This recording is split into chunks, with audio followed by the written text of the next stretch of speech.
Hey, everybody.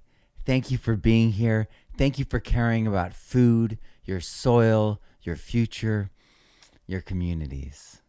I'm so excited to talk to you today about regenerative soil because the health of the soil is the health of the plants and the health of the people, the animals, everything else.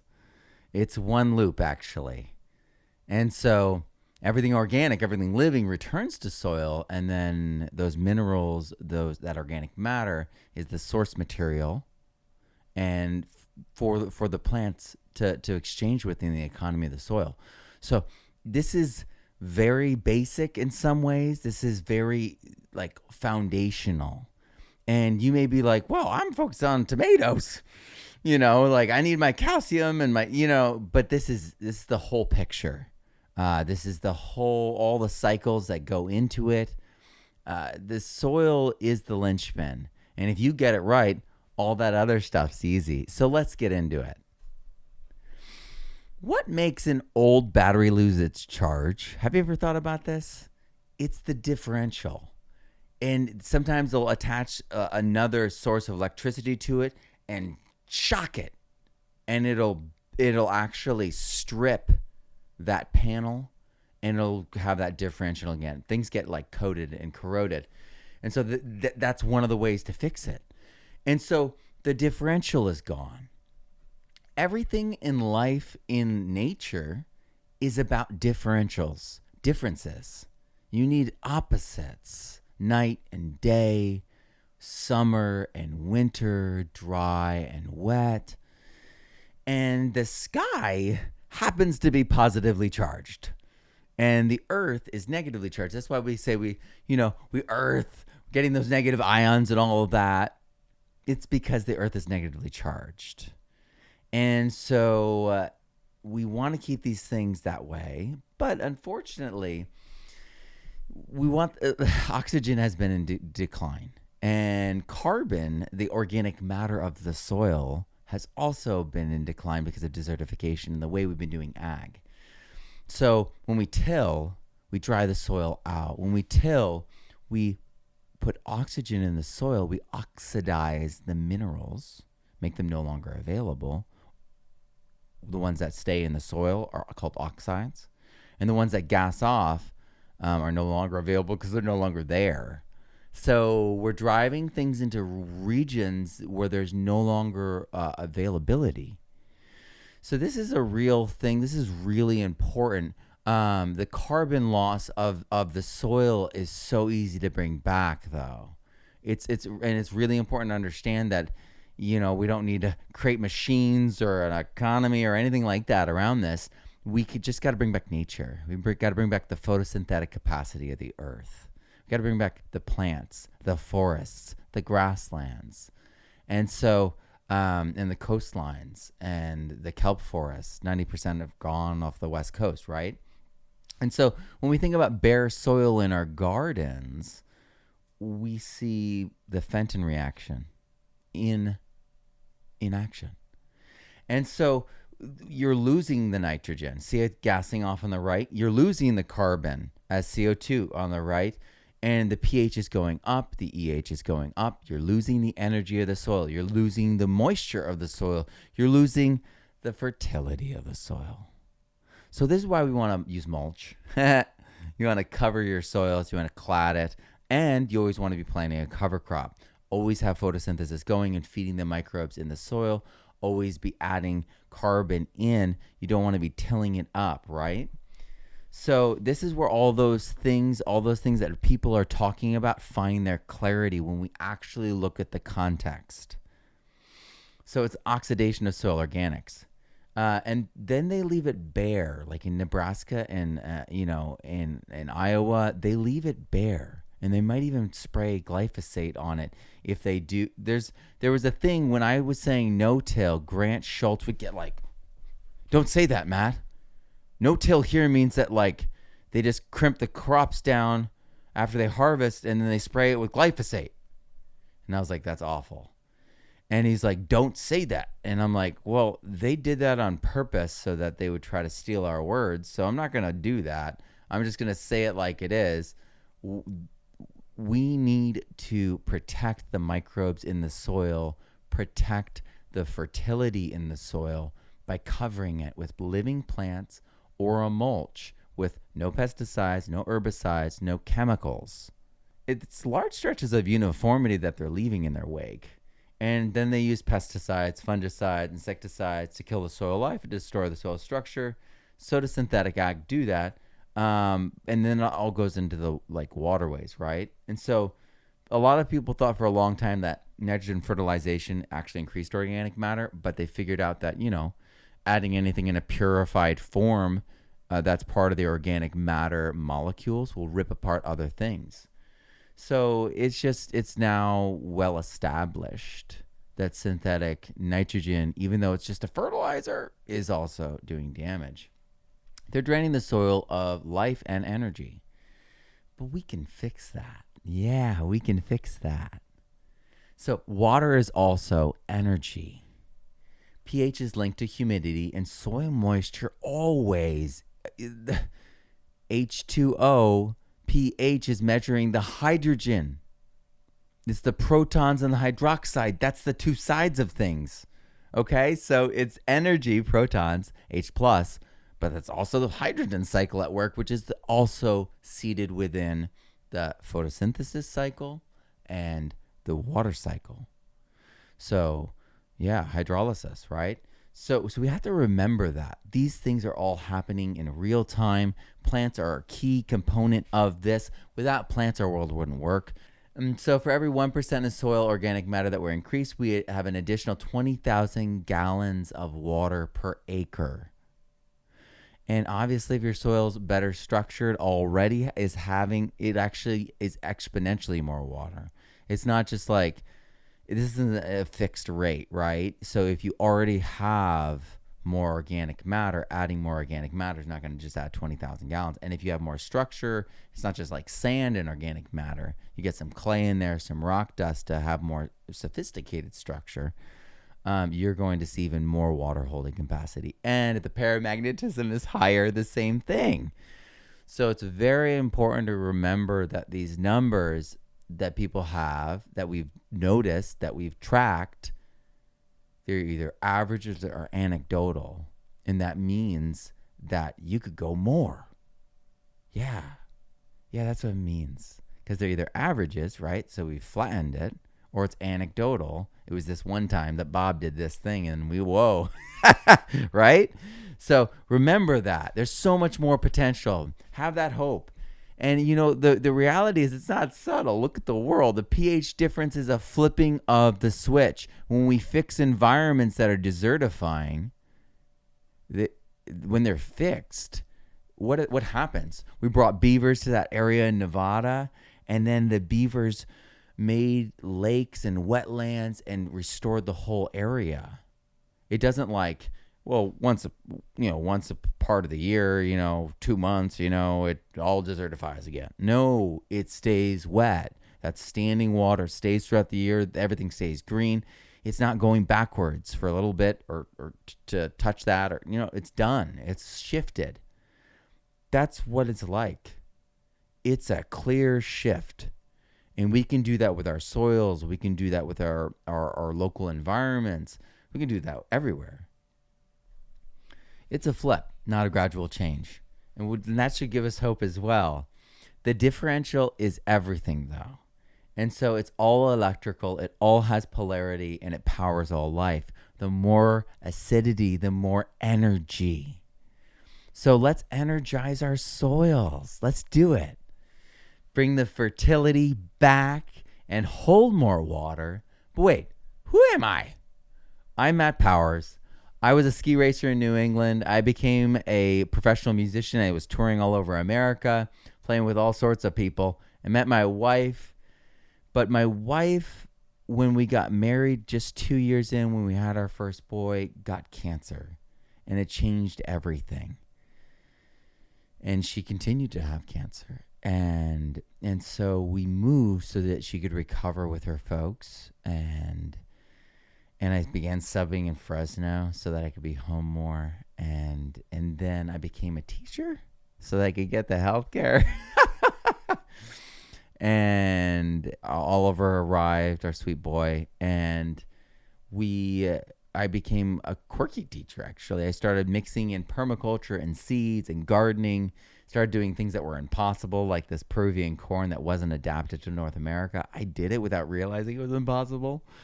And then I started creating curriculum. Started writing teaching materials for permaculture.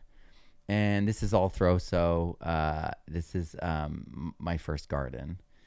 And this is growing. This is horizontally red Aztec spinach that the seeds that I was growing in a different area the same year were sold at Baker Creek heirloom seeds for a while. This is growing in 140 degree soils, and it didn't have water on it for 3 months. So it's pretty amazing what's possible with heirloom seeds. And so I launched the curriculum. It was so successful. I actually left my job, and the books went around the world. The curriculum turned into translations. I started speaking all over the world. I started helping people all over the world. And then I became a citizen scientist in the process. My boys grew up in permaculture, in the gardens. They're big now. And I've written a few things. I've created a few things. And one of those things that I created in that process was with the Regenerative Soil Trilogy. And that changed everything because I applied first principles thinking to soil. That's what permaculture is. Humans and nature, first principles and alignment, go. And that's a big topic. But soil hadn't been done. And it's so niche, that I was able to do it and do it well. And it's changed everything. It was the first time chemistry and biology were combined. I mean, for instance. But I went down to the biochemistry, right? That's how you figure that out. I mean, there's nothing below that. So, quarks, but you can't track that. So, we got to stick with things we can track. So individual microbes, enzymes, ions, we can do those. So that's what I did. So all of this, though, has been focused on a bridge to the future, a bridge to the regenerative future, where we bring integrity back into the system. We bring community back and have our kids and ourselves be able to make money doing the right thing, helping nature, helping each other, helping your community, helping ourselves all at the same time. And so there is a path to do that. That's what I do every year at our future, Regenerative Future conference. So that's all I've been doing. That's what I've been doing. So what do I mean by regenerative? I use that word a lot, right? Well, it means better and better over time and self-healing. And with soil, that's specific. It gets better and better soil over time with self-healing abilities. So why is this all important? If you master this and unlock this, all the potential of your plants and soils can be realized. So what you're going to learn today is you're going to learn the 5 indicators of soil health, how to improve any soil, how to grow faster, growing healthier, more productive, and more resilient plants. These things will change your life because you'll save time, money, energy, and effort. You'll always have better soils and better plants year after year. And you'll be able to apply it at any scale. And you'll be able to react when you have a bad year, like if there's flooding or things you can't handle. Like the hottest year ever recorded, and then they cut the water off, and then everyone's well dries in your county. I've been there. That's what happened when the fires arrived. I mean, we had no water, and the water trucks certainly were going to come into the area that was at the evacuated area. So, yeah, we lost the gardens that year.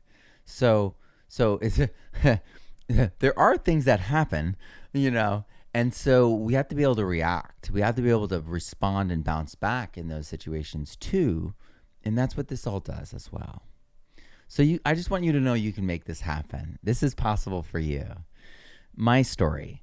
I was in Central Valley, California, and it's a brittle Mediterranean temperate climate.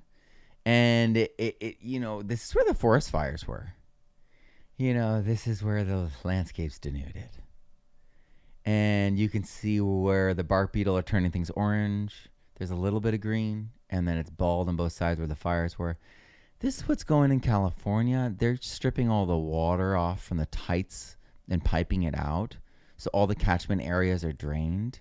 So all the mountains and the foothills below them are dry, but drier than they've ever been. It's been 50 years, dry. They've been fighting the fires to keep the fires down, but the fuel load has been growing, and they've been removing the water, the natural runoff that would hydrate things. So when people say it's man-made, yeah, it is.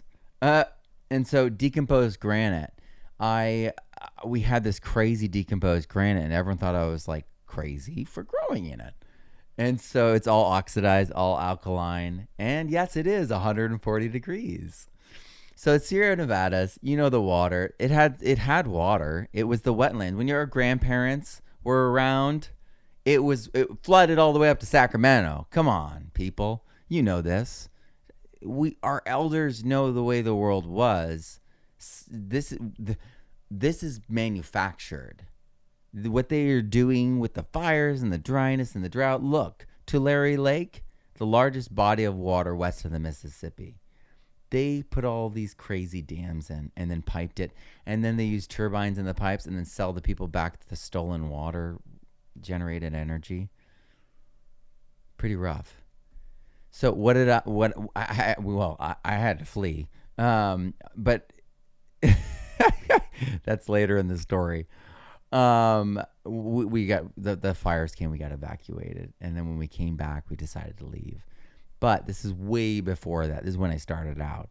So I was like, I'm going to put in earthworks. If they did these earthworks on a large scale, we could rehydrate California. We could rehydrate and restore the Colorado River. We could do so many things.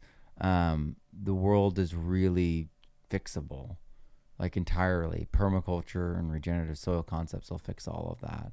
All the degeneration, all this desertification. It's just easy to fix.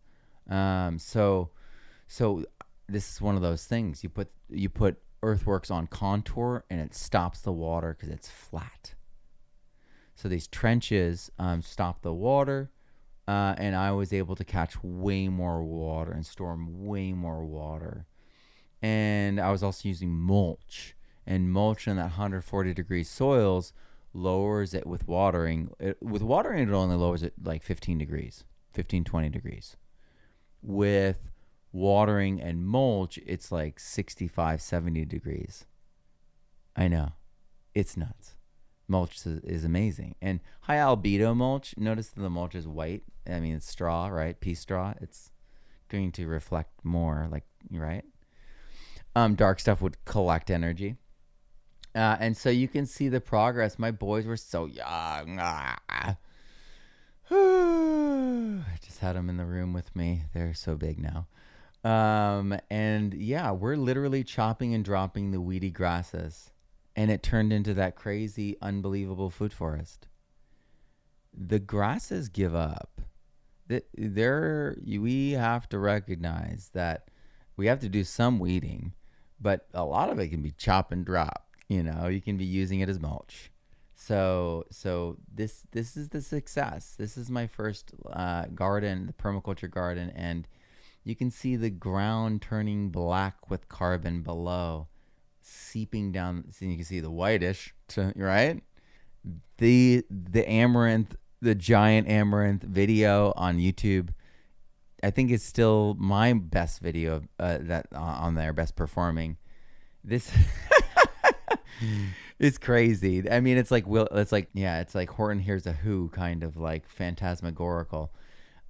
Why so big? Well, it was so oxidized and alkaline, and as I improved the soil, they shrank. Yeah, because they actually prefer it when it's alkaline and oxidized because they're non-mycorrhizal. I know. We'll get into it. So I added compost and compost tea. I added nitrogen fixers, a huge diversity. I prefer annual nitrogen fixers like cowpeas in the summer, field peas, and winter and snow peas, those kinds of things to do my work with me, because I can just chop them up before they flower and they're not going to ever bounce back. They're not going to like we can like flail mow it and then I can plant in it. We could cover it. All these different options open up. Yeah, that's me. So that's all throw. So I threw those seeds on the ground and they did that. So you can do that. Yeah. And it's a lot of it's training the seeds, but a lot of it's training the soil. Here's another story though for you outside of me. So Todd Harrington, this story was told to me by Elaine Ingham, but I got to meet Todd and talk to him about it. Todd Harrington transformed this site, and Governor's Island, I actually saw Radiohead here. And yeah, I mean, it was not a very happy looking place, but what they did was with compost, they transformed it. So Todd Harrington and his team, Elaine Ingham was an advisor. They transformed this with compost tea, mycorrhizal fungi, and planting the correct plants and putting in earthworks. So it's truly remarkable. You can visit this place.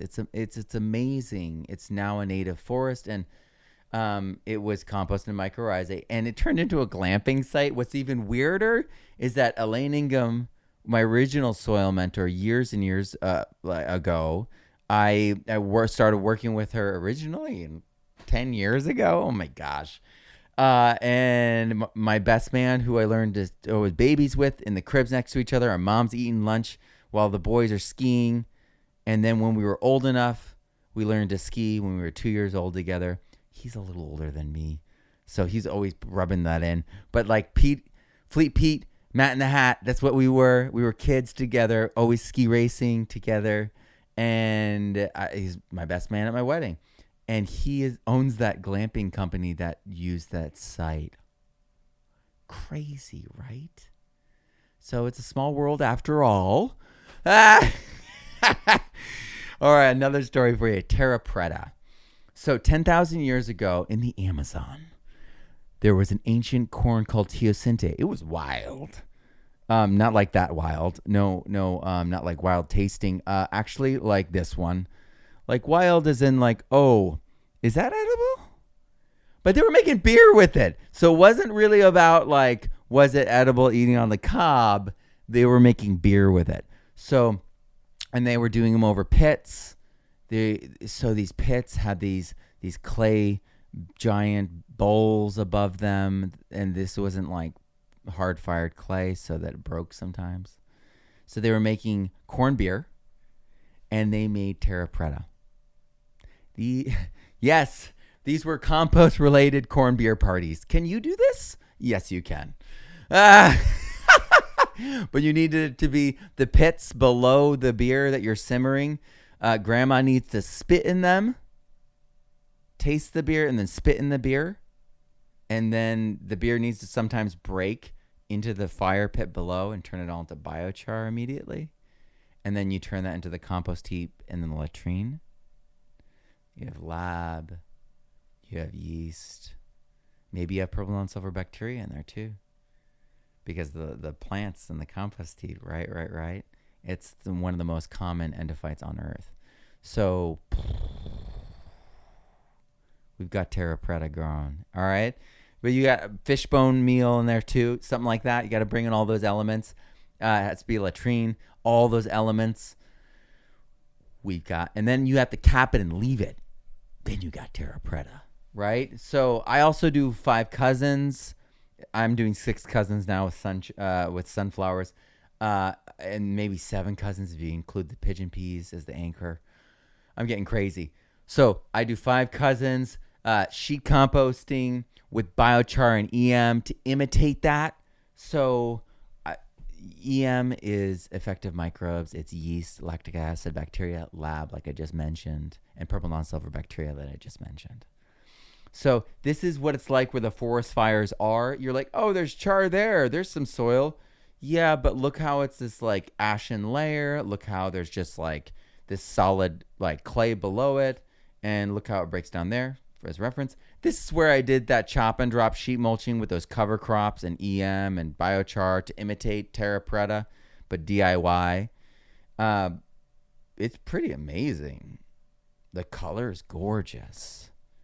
And then you see, hey, did you put those chips of pottery in there? It's California, baby. I'm telling you, they have like pots chipping in the sun everywhere around people's houses, and you see these little like clay chips everywhere. So it's almost like we're doing Terra pretta, and it's got the clay, because clay shards are in all the Terra pretta. That's why I said the clay, So, okay. It all came together, right? And look, not only is it darker, but the sand itself is darker because the carbon is glommed on as sticky glomalin. We know is the carbonaceous sticky glue that is between soil particles. Yeah, it would resist being shook off. Wah! I love it. So, Singing Frog Farm. They went 2% to 12% in 12 years. This is a serious accomplishment, but it's something that can be replicated everywhere. And because they were learning as they did it, I guarantee if they did it again, they'd be able to do it faster. So compost, perennial hedgerows, no-till, subtle earthworks. It's an incredible system, but that's all they did. You could do that. That's not hard. What made these examples successful, though, was they understood the 5. They understood that it's the right plants, it's keeping plant roots in the ground, it's photosynthesis as long as possible, it's the right Goldilocks amount of air and water, it's always increasing organic matter. That's the regenerative proof that you're increasing organic matter. Minerals. You have to have the right minerals and the right coherence for what you want to grow. And then the soil biology inside the plant, soil biology on the roots, soil biology in the soil, soil biology in your compost, soil biology in the foliar spray you're using to trigger it at the right time, to foliar feed it, to give it the spoon feeding it needs, right? Like the biology is like a whole world that we could get deep into, but I'll just dip my toe. So why people fail? They get stuck with what they always did. They're like, I gotta do what I gotta do. It's just the way it is, or they don't pay attention to the calcium magnesium ratio and they end up creating cement. They have composting confusion. They use compost and it's like hot compost. When you use it, check the pH. Most of it's 7.58 because they're oxidizing it, so it's alkaline. Did you know that? I hope you did. That's part of regenerative soil. You got to just text this stuff. Then you're like, oh, I don't really want to do that. Let's figure this out, how to make this compost better. Yeah, I'll help you. Redox confusion, not understanding redox and energy. pH is one leg of an XY graph where redox is the other side. So the actual corrosion rate of your mineral that you're looking at or your nutrient is here. It explains all the things that people are like, oh, but the pH said this and it didn't work. I know why. So chemistry fears. People are afraid of chemistry, but guess what? If we make the chemistry hands-on, we make the chemistry real, connected to real life and nature, you understand it. So that's what I did. I figured out the actual cycles that nature used to actually cycle the actual nutrients for plants. They didn't exist before I created them. Outside of graduate scenarios where they're writing it out as 6 pages of text, or they have white boxes with words in them and the boxes there's no pictures, or it's boxes with symbols, and then you look at the key and you look at the symbol, you look at the key, you look at the symbol, you look at the key, you look at the symbol. Now figure it out, Bobby. No, it's like torturous. So I started drawing. I literally, to understand these things, I had to draw the pictures. And I'm like, how do these people actually understand? You know what? They don't. That's why they have these sterile ways of going through it, because they actually don't understand it. So I created the pictures. I connected all these things together. I brought it outside of the doctorate level, outside of the graduate school level, back down into understandable English, connected to actual things so that it could be micro to macro, hands-on, leading to actual action. So that's what I do.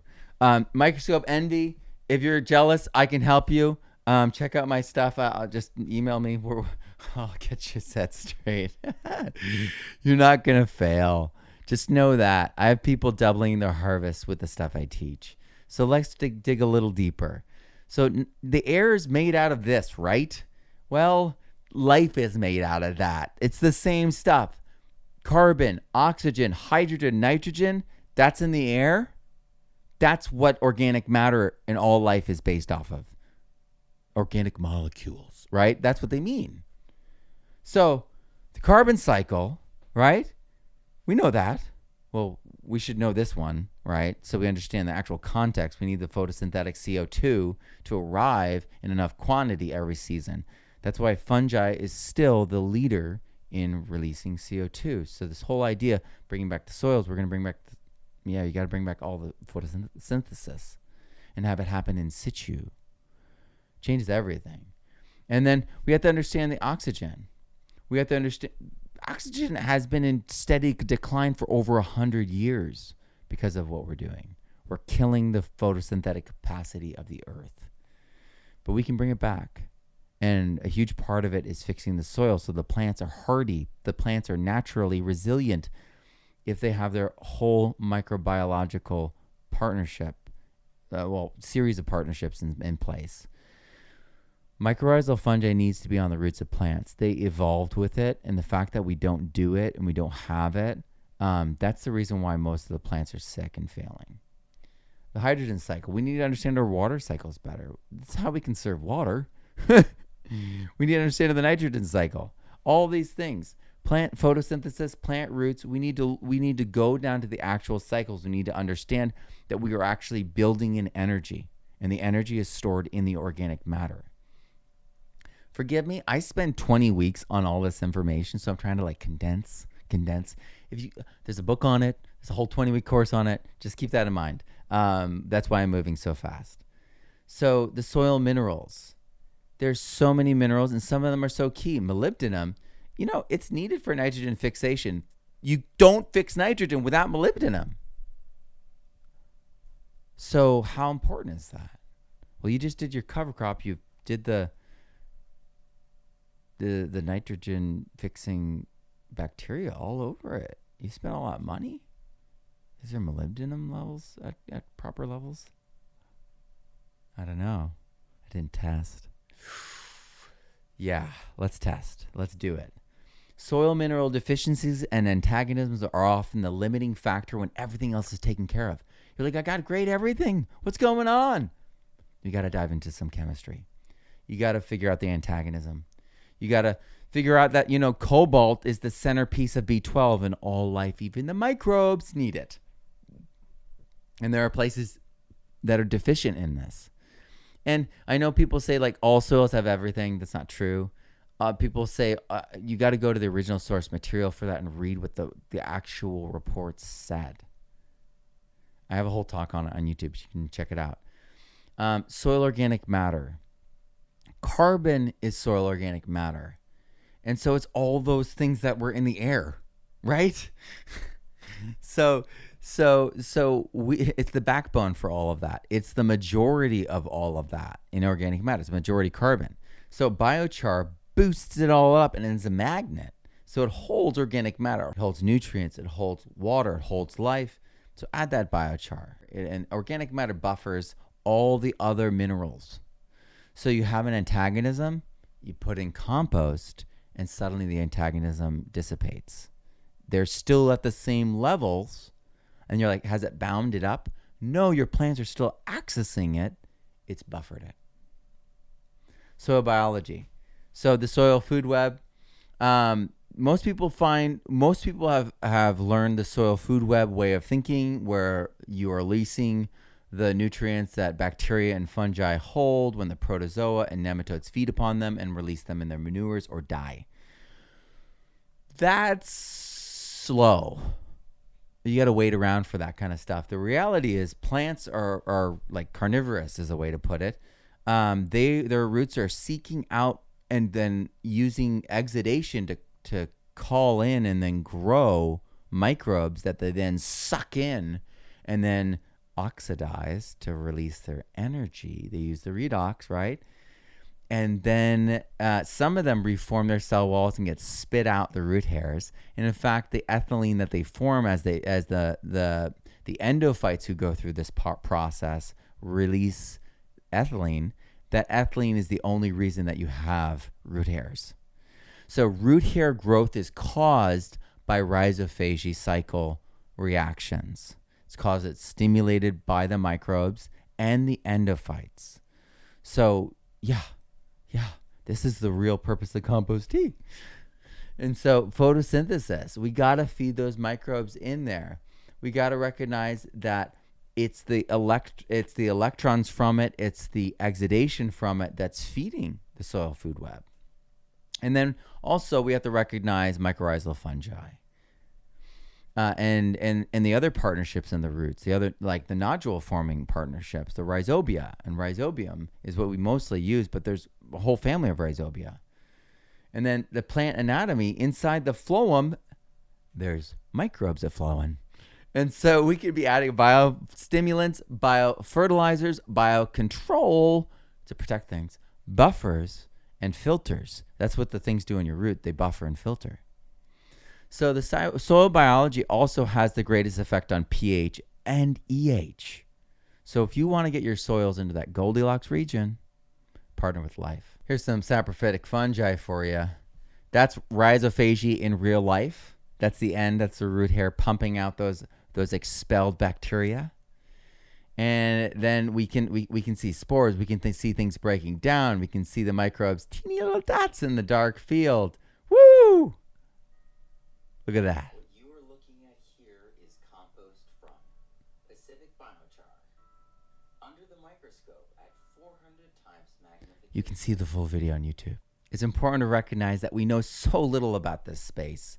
We are in the process of exploring, iterating, doing DNA testing, mapping it out at that deeper level. That's why regenerative soil microscopy is going to be followed by regenerative soil DNA. And this is the MinION. This is an incredible device. It uses nanopore technology to do direct reads of DNA, no PCRing. So what can we expect from all this? Pest, infection, virus, and disease immunity. They are literally having the locusts arrive in Africa and destroy farms, but not this farm. And so this is what's possible. This is the power of this method. And then high nutrient density. This is food that's healthier and gets healthier every year. Faster maturation rates and higher yields. Folks are seeing huge increases, 40 to 50%, increased secondary metabolite and aromatics. So things are smelling better, tasting better, and a massive decrease in fertilizer inputs, organic or not, synthetic. People are switching and using this as a pathway to get off of that and switch things up. And then some folks are not even using fertilizer anymore. And they're finding that because their soil is so good, using fertilizer is causing disease. Nitrates can cause disease when they are not needed.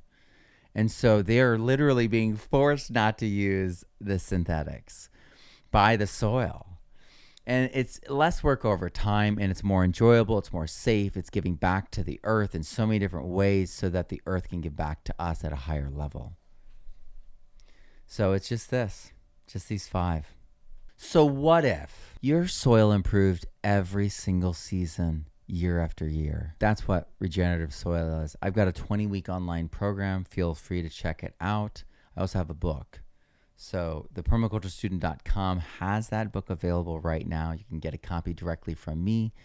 The benefits are unparalleled. There's nothing else like it. So I've learned from so many different scientists and researchers, and then combine their things and then use tests to figure out the good, better, best within it, and to refine things, update, correct, and go beyond. It combines soil food web, Korean natural farming, regenerative ag, biochar, biofertilizers, mineral science, fourth phase water, EM, fermentations, holistic management, Michael Phillips' work, and so much more. It's thousands of studies, hundreds of books that I put into this, and online courses, everything I've rolled into this so that you could have that ability to have the micro to macro fluency you need to improve your soil every single year, year after year. I'm so excited for you to check it out. Just go, you can sign up anytime and you can start today. Just go to regenerativesoilscience.com. It's a lead-in link, so just type that in. It'll take you straight there. And that's my course site, and you'll be able to choose what works for you. And the books are on the permaculturestudent.com. So thank you so much. Thank you for sticking with me.